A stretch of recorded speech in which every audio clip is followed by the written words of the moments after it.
Hello and welcome to another video. Today we will solve some picoCTF challenges together. So without further ado, let's get to it. Challenge Get Ahead. We have here on our description the following. Find the flag being held on this server to get ahead of the competition. And we have here a link. Then as hints we have first hint. Maybe you have more than 2 choices. And we have a second hint that says check out tools like 𝒂𝒂𝒂 to modify your requests and look at the responses. So let's copy this link and see what's in it, okay? Let's inspect this web page and see if we have our flag there, okay? So let's open this. Okay, we don't have anything here for now, of course.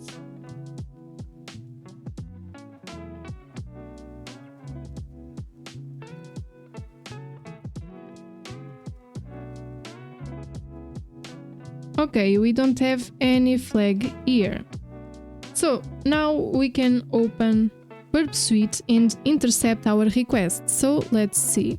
Okay, so we have our 𝒂𝒂𝒂 opened. So we go to proxy. On our Foxy proxy, we are going to enable 𝒂𝒂𝒂. Then we are going to change the intercept is off to on. And then if you click on the red button, choose red, 𝒂𝒂𝒂 intercepts a get method. And when we click on the blue button, you will see that 𝒂𝒂𝒂 intercepts a post method. What we can try to do is to insert a head method and see if it works. So we right click, then do intercept, response to this request. Now we change post to head and then we click forward, okay? And as you can see, we could retrieve our flag. So let's copy and paste it here. But first we need to disable 𝒂𝒂𝒂. We paste it here. And as you can see, we could solve our challenge. So we can move on now to the challenge static ain't always noise. So you click on it. And as description we have, can you look at the data in this binary? So this binary called static. And then we have this bash script might help. Now the first thing that we can do is download our files. So you right click, you copy the link and you insert the command wget and the link. Then you do the same to the other one, okay? Copy, wget. Now if you insert the command ls, you will see that you have here the 2 files that you downloaded with the command wget. So let's read the contents of the bash script. I will use Kate and you can use other one, of course. Kate and then the name of the file. Let's open this. Okay. So from this, I can see that this script is used for disassembling a binary file and giving its code and the strings contained in the binary. Now that we know this, we can see what type of file is the static file. So file, then static. And as you can see, this is a ELF file, which means that is a binary file. So this is the file that we are going to give to our bash script to disassemble. But first we are going to see if our bash script is executable or not. To do that, we just need to insert lns-l. And as you can see, our bash script is not executable. So we need to add execute permissions by using the command chmod, that stands for change mode, and we are going to give a permission, so we insert the plus sign and then the permission that we are going to give in this case is the execute permission, that is represented by an X. And then the name of the file in this case is _ls.sh. You click enter, and now if you insert once again the command ls-l, you will see that now our bash script is executable, as you can see. Now we can run the executable file like so: // the name of our bash script, and then the file that we are going to give to our bash script to disassemble. In this case is the static file. Now you click enter, and as you can see from our output, we have two new files, this one and this one.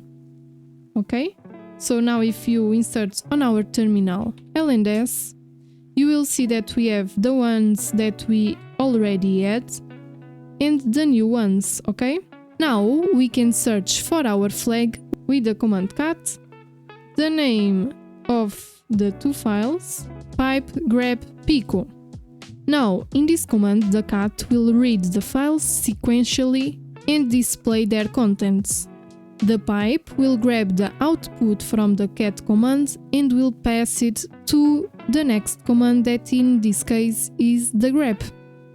The grep command is used to search for text.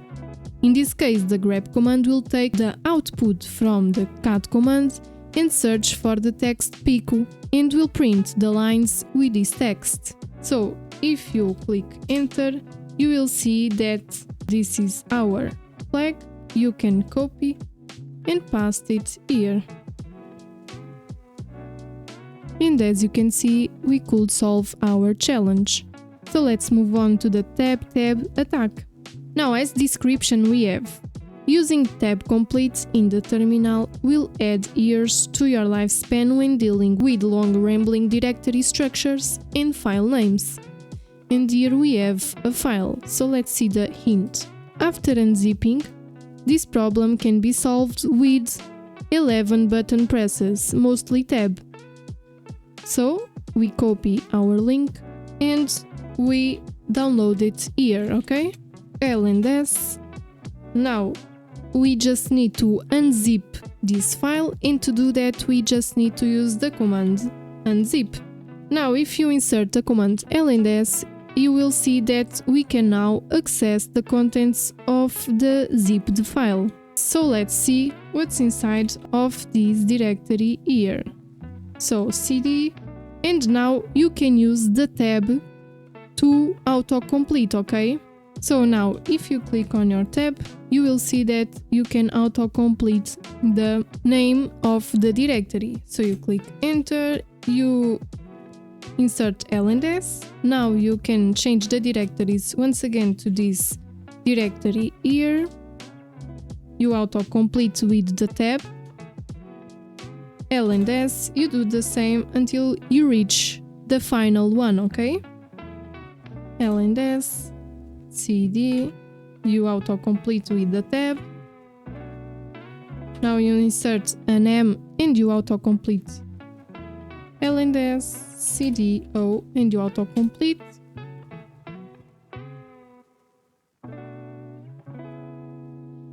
And now we have here a file, so let's see what type of file is this one, okay?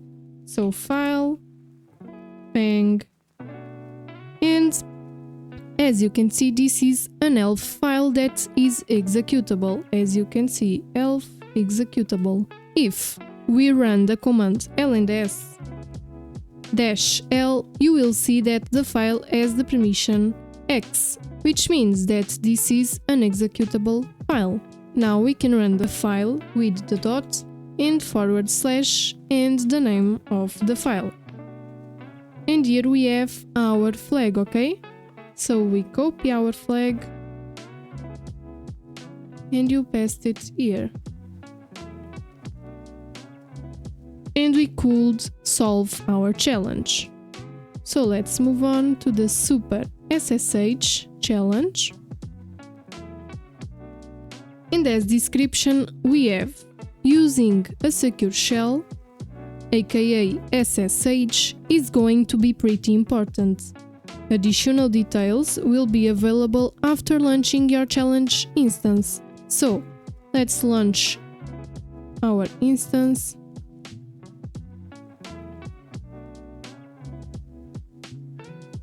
We have here more information that says, can you SSH as CTF player to titan.picoCTF.net at port 60, 40 and 2 to get the flag? You will also need the passwords, so this one, and if asked, accept the fingerprint with yes. If your device doesn't have a shell, you can use this, and if you are not sure what a shell is, check out our primer. Here you click on it, okay? So we have 4 hints. The first one is a link. The second one says you can try logging in as someone with this here. The third one says how could you specify the port? And the fourth says remember, passwords are hidden when typed into the shell. Okay, so in this scenario, we will use SSH to connect to the remote server titan.picoCTF.net on port 6042. The connection will be established using the username CTF player and the passwords. To do that, we just need to insert SSH and then the username, in this case is CTF player,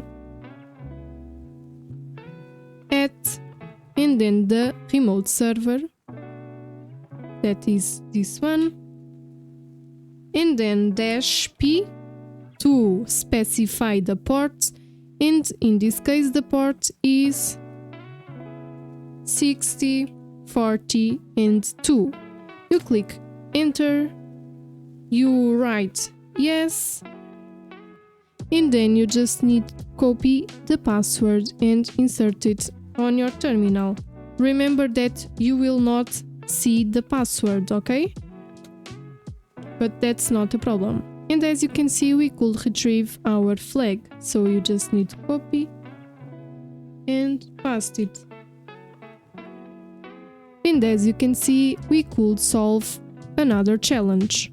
And now we are going to solve the Matryoshka doll, okay? So as a description, we have Matryoshka dolls are a set of wooden dolls of decreasing size placed one inside another.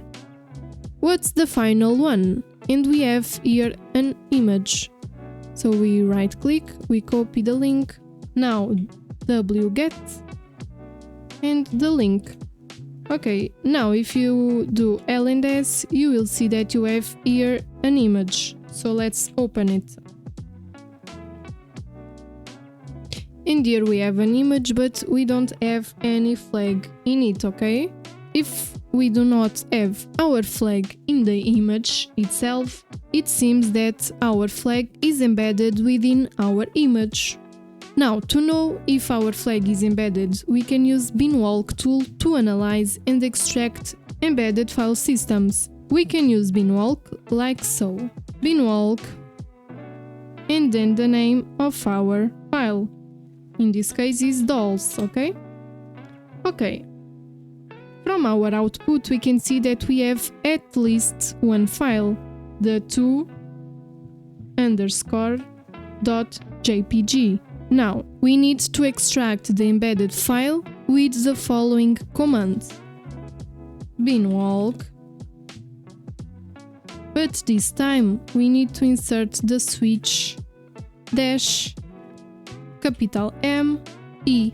This switch here in binwalk is used for deep recursive extraction.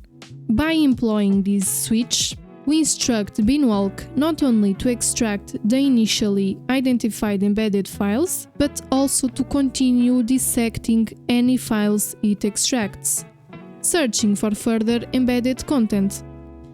This functionality is especially valuable when dealing with files nested within other files. So, you click enter. Okay, as you can see, with this switch, we have discovered additional files embedded within the initial file named 2_c.jpg. Okay, so as you remember, on our first scan we could see that we had this file here, and we can see that we have more files embedded in it. So we had this one here, but inside of it we had this one here, and inside of this we had this one, and so on, okay? Now, from our output we can see that we have a file called flag, as you can see here, and we can see the path to that file. So this is the path. So we can copy this here, and then we can change directory to that file, okay? So like so. You click enter, and if you insert L and S, you will see that we have our flag.txt, so we can use cat in the name of the file. And here we have our flag, okay? So we copy our flag and we insert it here, okay? And as you can see, we could solve our challenge. So that's it, guys, and thanks for watching. If you found this video helpful, please give it a thumbs up and don't forget to subscribe for more awesome content like this. If you have any questions or want to share your thoughts, then drop a comment below. Until next time, stay curious, stay safe, and keep learning. Bye bye!